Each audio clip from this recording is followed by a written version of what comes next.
የአሜሪካ ፖለቲከኞች በሩቅ የጠሏቸውን ቶማስ ሳንካራን፣ ሙአመር ጋዳፊና ትራውሬን ኒውዮርክ ላይ አግኝተዋል።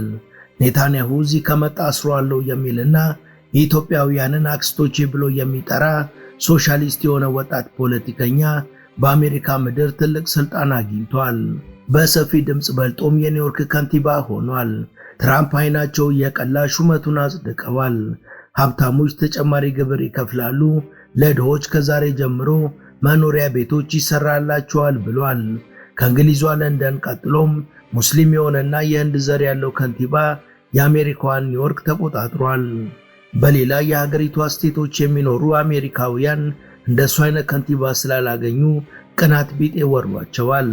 እስራኤል የምትፈጽመው የዘር ፍጅት ነው ብሎ ቃል በቃል የሚናገረው ይህ ከንቲባ ገና ካሁኑ ከትራምፕ ጋር እየተዛዛተና በሻከሩ ቃላቶች እየተታኮሰ ነው። የኒውዮርክ ህዝብ በደስታ ጮቤ እየረገጠ ነው።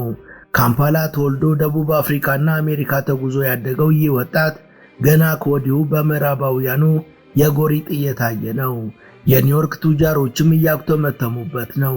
በቀጣይ ጊዜያት በሚኖረው የከንቲባ ዘመንም በልጦ የሚገኘው እንደ ትራውሬ በህዝብ የተወደደው ከንቲባ ነው ወይስ እብሪተኛውና ስደተኛ ጠሉ ትራምፕ የሚለው የበርካቶች ጥያቄ ሆኗል።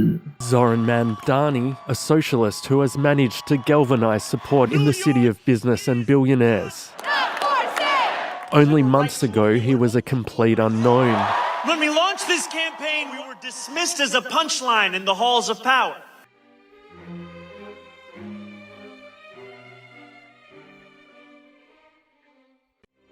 ሙሉ ታሪኩን በመሿለኪያ ቲዩብ ያገኙታል።